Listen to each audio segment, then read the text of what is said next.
good evening to all of you. My name is Germinal G. Please, louder. Okay, louder. So, I'm going to fully introduce myself to all of you. So, I was born and raised in the Republic of Côte d'Ivoire, which is a small French-speaking country on the shores of West Africa. So, I was born in 1990. I went to elementary and secondary school there. And once I graduated from high school, I moved to the United States in 2010 with a student visa to study. So I majored in political science at the Catholic University of America in Washington, D.C. So I graduated in 2014 with a bachelor's. And then in 2015, I matriculated myself into the George Washington University to pursue a master's degree in political management. So now I'm going to come to the book. So first of all, before even coming to the book, what stimulated me to become an author? Because I like political philosophy. I love to reflect on the origins of things, what created the events that we have today. I love to dig deep down to the roots of the issues that we are encountering today.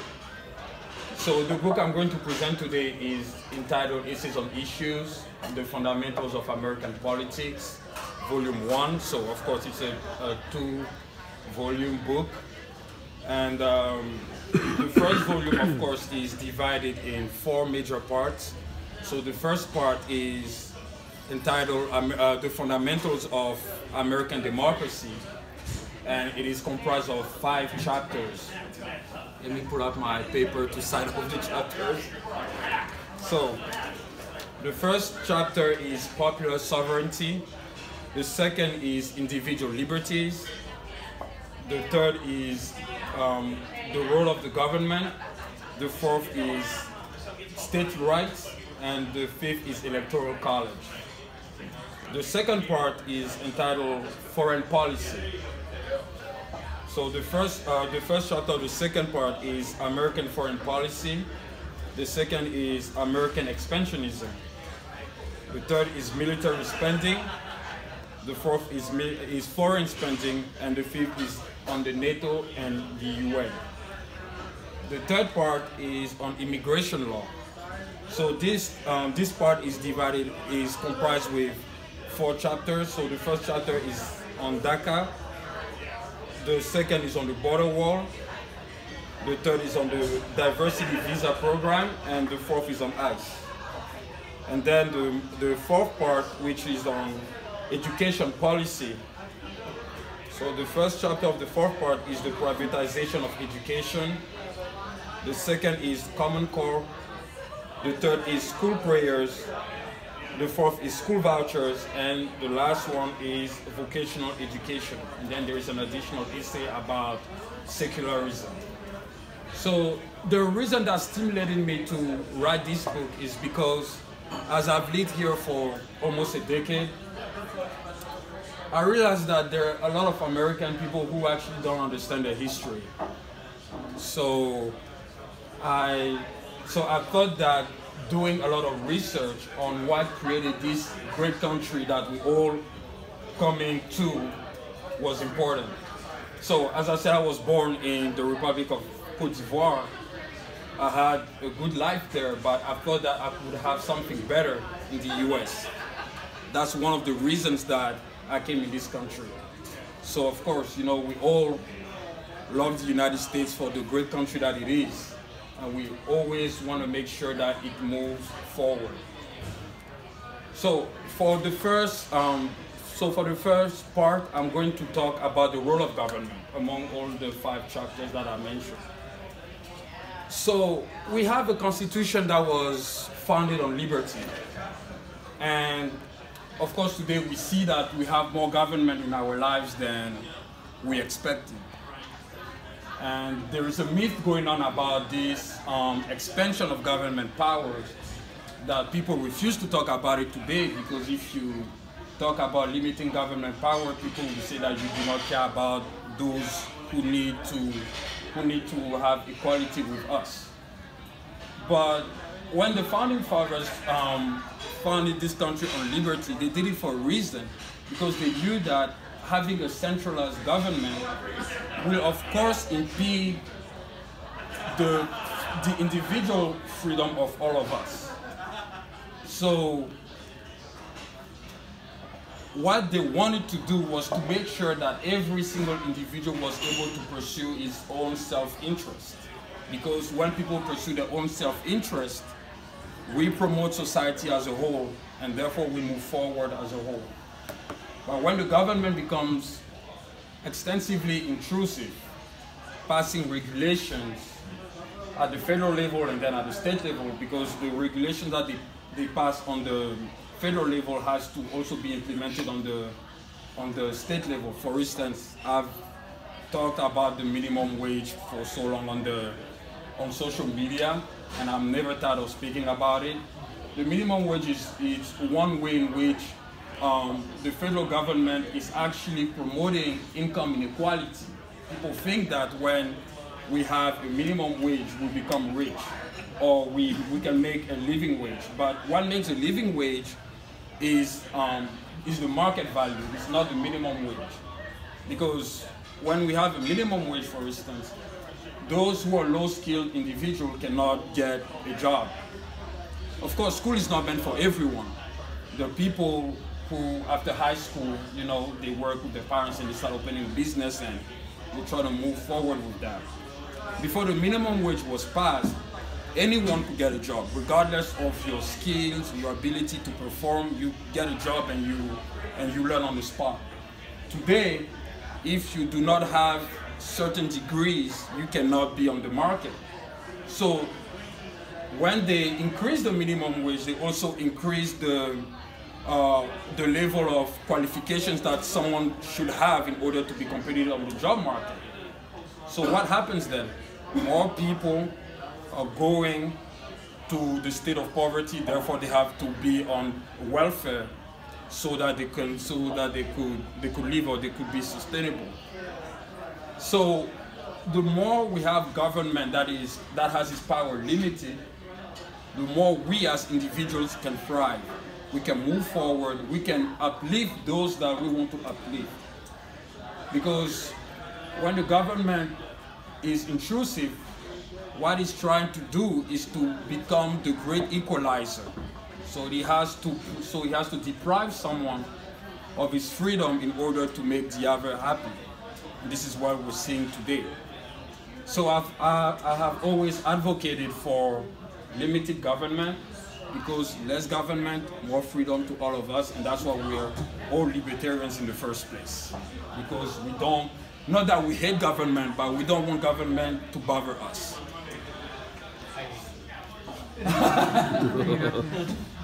So now I'm going to move to the second part. So among all the chapters that I mentioned on the second part, which is foreign policy, I'm going to talk about American expansionism. So American expansionism actually started in the 19th century with James Polk, with the Mexican-American War, but at the time, it seems more justified. But the war that I do want to emphasize on, and which really looks like an expansion of American power, is the Iraq War. I believe most of you guys disagree with the Iraq War. So how many of you disagree with it? Okay. I supported it when it happened. But the thing is, one of the greatest mistakes, so especially on the social aspect, is that Arab culture by nature is not a culture that is adaptable to democracy. They don't understand. Yes. I would say the second, 2003. So back to what I was saying. Arab culture is not adaptable to democracy because they don't understand what it means to have individual rights and what it means for the government to not intrude in your rights or in your property. And what George W. Bush tried to do is to invade a country that did not ask for his help. If the Arabs wanted to truly get rid of Saddam Hussein, they would have. I have Arab friends. I can tell you that when those guys are mad, they're really mad, and you cannot stop them. So I don't know if it was necessarily for oil or for whatever reasons, but there was no moral justification for the United States to invade a sovereign country. I don't think the US would have agreed that another sovereign country invade whatever state there is in this country.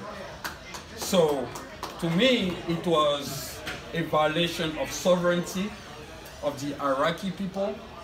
Eventually, they would have got rid of Saddam Hussein. We even saw that with the Arab Spring, with Gaddafi in Libya, with Ben Ali in Tunisia, with Hosni Mubarak in Egypt.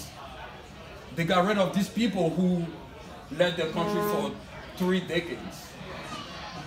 And George W. Bush used, first of all, I have to say, I believe that he lied to the American people, because saying that there was weapons of mass destruction where there were none, and he was not able to prove it by empirical facts or even to show a picture of a weapons of mass destruction, that was a lie to the American people. But it's something that happened, and it is part of our history, and we have to live with it. So to me, American expansionism should not be a military expansion.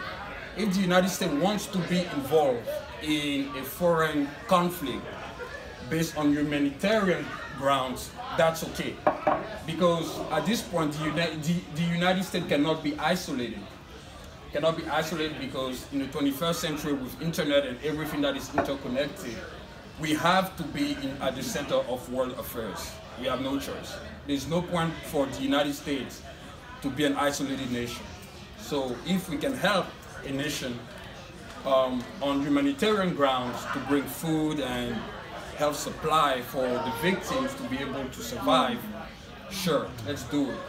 But to intervene with weapons and impose our way of life in a complete different civilization that doesn't embrace our values, I think that's a violation of sovereignty.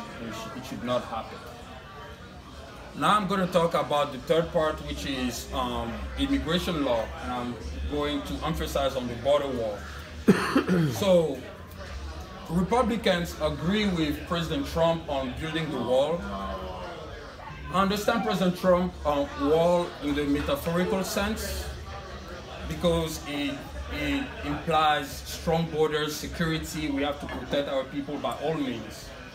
But realistically, building a wall, to me, is first of all a sign of totalitarianism. President Trump is not a totalitarian, but it's totalitarian states that build walls. When you look at the Soviet Union, in the 60s, they built the Berlin Wall that lasts 30 years, but it came down eventually. We have North Korea that has walls all over. To me, people who build walls are those that have something to hide, and they don't want others to know what they're hiding. So the United States is a country of immigration. It's a country that embraces cultural diversity. That's why I'm here today. I wasn't born here, but I feel more American than any of you, because I embrace the values of what makes this country great.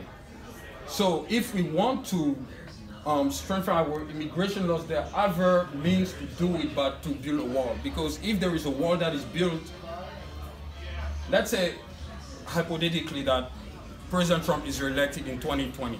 He's not going to be here forever. He has to go at some point. So 2024, 2025, they do this out. What is going to happen? There is a Democrat that is going to come and advocate for the dismantle of the wall, for the dismantlement of the wall. He's going to say that Trump divided this country as much as he could. We have a wall that is unnecessary. We have to destroy it. We have to dismantle it. And we're the one losing in that whole business, because that person is going to ask the American people to raise taxes so he can create a government agency to dismantle this wall. That's what people don't realize. They don't think long term about the wall. The wall is a man-made creation. A man created, a man is going to destroy it. The Berlin Wall fell after 30 years. So there's no guarantee that the American-Mexican wall will last forever. And now I'm going to go on the fourth part, which is education policy. Of course, as a conventional libertarian, I'm for the privatization of education. I think that it's not the role of the government to mingle in how a child should be educated. It's up to the parents to decide what kind of education he wants to give to his child. But there's one thing I do support, though, is vocational education. Because as I said earlier, there is, so it's not everyone that is good at academics. School is not meant for everyone. And this country offers people an alternative route. For those, for instance, who graduate from high school and they have no interest in pursuing a college degree for whatever reason, they can go into sales. They can pursue a vocational degree that will give them the skill to make a living for themselves. They can become mechanics, they can become barbers or whatever. So I think vocational education is something that should be brought back on the table. I think people should advocate more for the choice of those who cannot afford a conventional 4-year college degree to go into vocational education and try to make a life for themselves.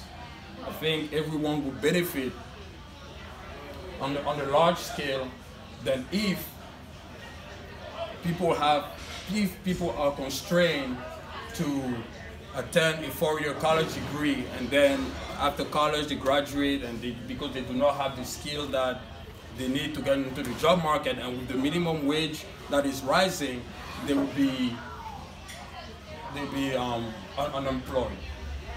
So to me the vocational education process is something that should definitely be brought back on the table. It should be discussed. Should the government implement it? Personally, of course, I would love to, but I don't want government intrusion as well. So it would be best if it's maybe local governments who do it at most, local government, or by private investment.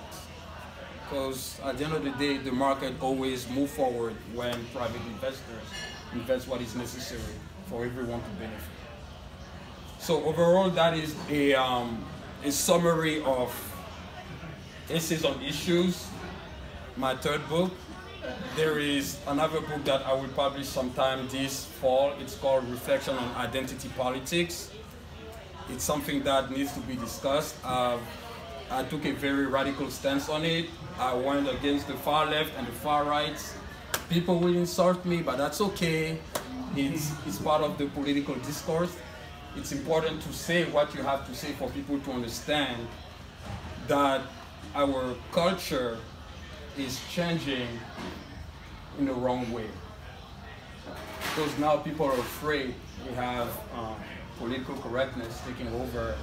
You can't say what you want because government now is changing the language. So this is those kind of elements that I talk about in the book, and it will be available very soon. Thank you very much, guys, for listening to me. And